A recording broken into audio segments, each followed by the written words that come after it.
समस्त NIOS DElEd साथियों का स्वागत है आपके अपने YouTube channel MKS teaching point में। शिक्षक भर्ती और योग्यता बाहर कराने वालों के लिए बड़ा झटका, नहीं मिल रहे योग्य अभ्यर्थी। खबर का विस्तृत विश्लेषण करेंगे और क्या कुछ निष्कर्ष NIOS डीएलएड साथियों के लिए निकल कर आ रहा है आपको अवगत कराएंगे। निवेदन करेंगे आप वीडियो को बिना स्किप किए हुए अंत तक देखें और सभी साथियों तक शेयर करें।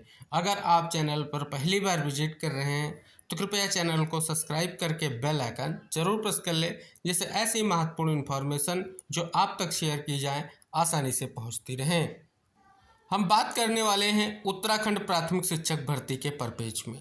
यहाँ पर देखेंगे विशेष खबर प्रकाशित हुई है और विशेष शीर्षक के साथ कि शिक्षक भर्ती नहीं मिल रहे पात्र अभ्यर्थी। प्रदेश में 2 चरणों की काउंसलिंग के बाद भी शिक्षकों के 1707 पद हैं खाली।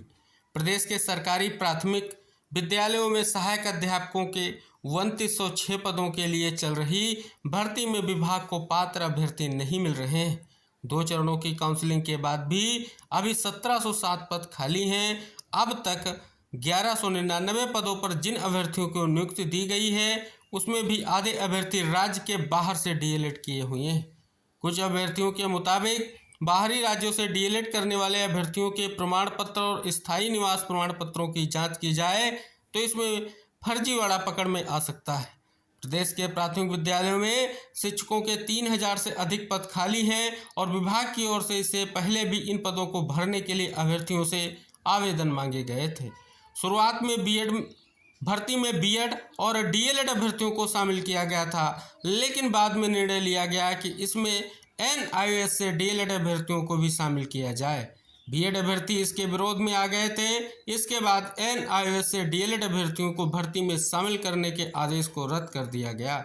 वहीं राजस्थान हाई कोर्ट के एक फैसले के बाद बीएड को भी बाद में भर्ती के लिए अमान्य घोषित कर दिया गया। ऐसे में अब डीएलएड अभ्यर्थी शिक्षक भर्ती के लिए पात्र हैं। शिक्षा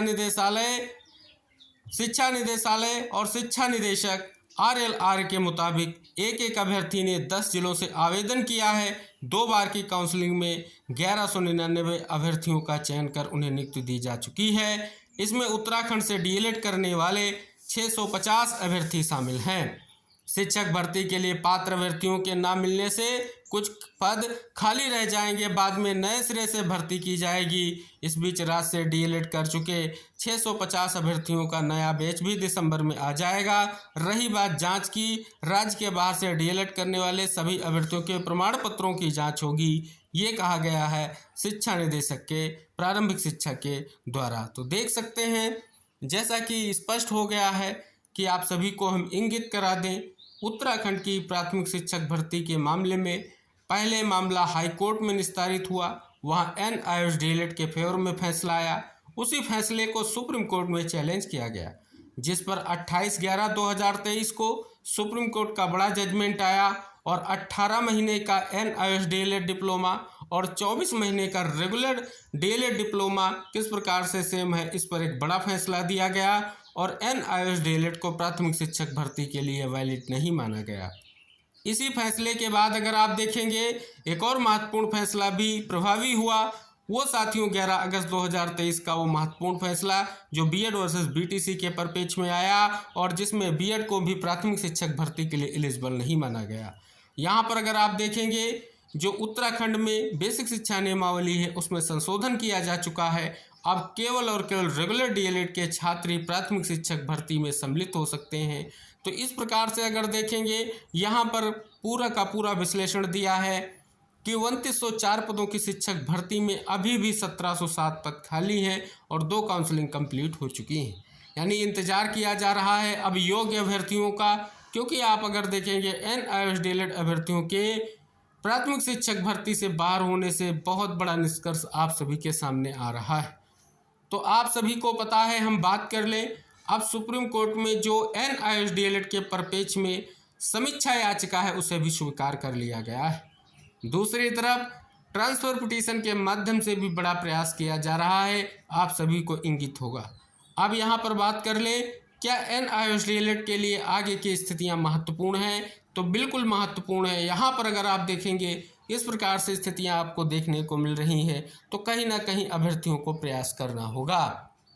और उम्मीद करेंगे कि जल्द ही आप सभी लोगों के लिए निष्कर्ष निकल कर आएगा। क्योंकि साथियों यहाँ पर अगर आप देखेंगे कहीं ना कहीं ये महत्वपूर्ण निर्णय और उनके अनुपालन के परिप्रेक्ष्य में सीधे तौर पर जो है शिक्षक भर्ती पर बड़ा असर देखने को मिल रहा है और कहीं ना कहीं पात्र अभ्यर्थियों को लेकर के अभी भी इंतजार किया जा रहा है। देख सकते हैं यहाँ पर स्पष्ट हो चुका है कि नए बैच जो दिसंबर में आएगा लगभग 650 अभ्यर्थियों का, कहीं ना कहीं उसके लिए इंतजार किया जा रहा है। तो साथियों किस प्रकार से आप सभी लोगों के लिए सुप्रीम कोर्ट में आप सभी की जो याचिकाएं हैं वो महत्वपूर्ण हैं और इंतजार है कि फिर से बड़ा निष्कर्ष निकले। हालांकि साथियों समीक्षा याचिका पर अभी सुनवाई को लेकर के कोई डेट नहीं आई है, लेकिन समीक्षा याचिका पर सुनवाई होगी। बहस के बाद जो भी फैसला आएगा सीधे तौर पर आप सभी को पता है, क्योंकि जो फैसला ऑलरेडी आया है NISD के परिप्रेक्ष्य में वो साथियों उत्तराखंड प्राथमिक शिक्षक भर्ती से ही जुड़े हुए मुद्दे पर आया है और कहीं ना कहीं जो अब फैसला आएगा उसका सीधा सा असर आपको दिखाई देगा।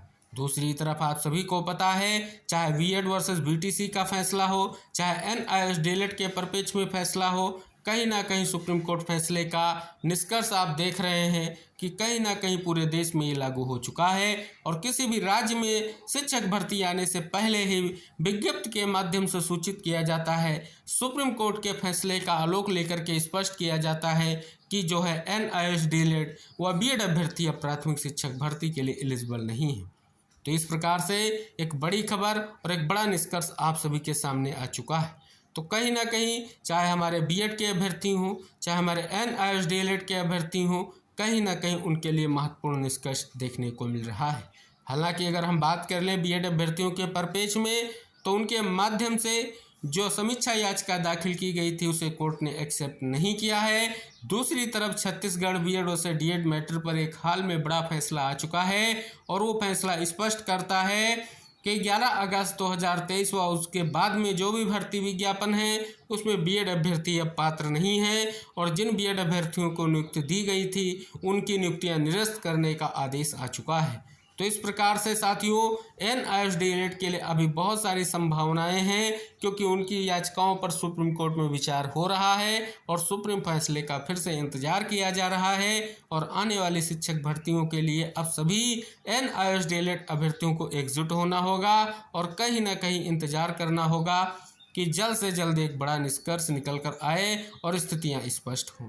तो ये प्रयास बहुत ही महत्वपूर्ण है और कहीं ना कहीं शिक्षक भर्तियों के परिप्रेक्ष्य में जो निष्कर्ष निकल कर आ रहा है वो भी बहुत ही महत्वपूर्ण है। तो इस वीडियो को समस्त NISD साथियों तक ज़रूर शेयर करें जिससे सभी तक ये महत्वपूर्ण इन्फॉर्मेशन पहुंच सके। और अगर आप चैनल पर पहली बार विजिट कर रहे हैं तो कृपया चैनल को सब्सक्राइब करके बेल आइकन प्रेस कर लें जिससे जो भी महत्वपूर्ण इन्फॉर्मेशन हो हम आप तक शेयर करें, आसानी से पहुंच सके। तो हम मिलते हैं नेक्स्ट अपडेट के साथ, तब तक के लिए टेक केयर, बाय बाय साथियों।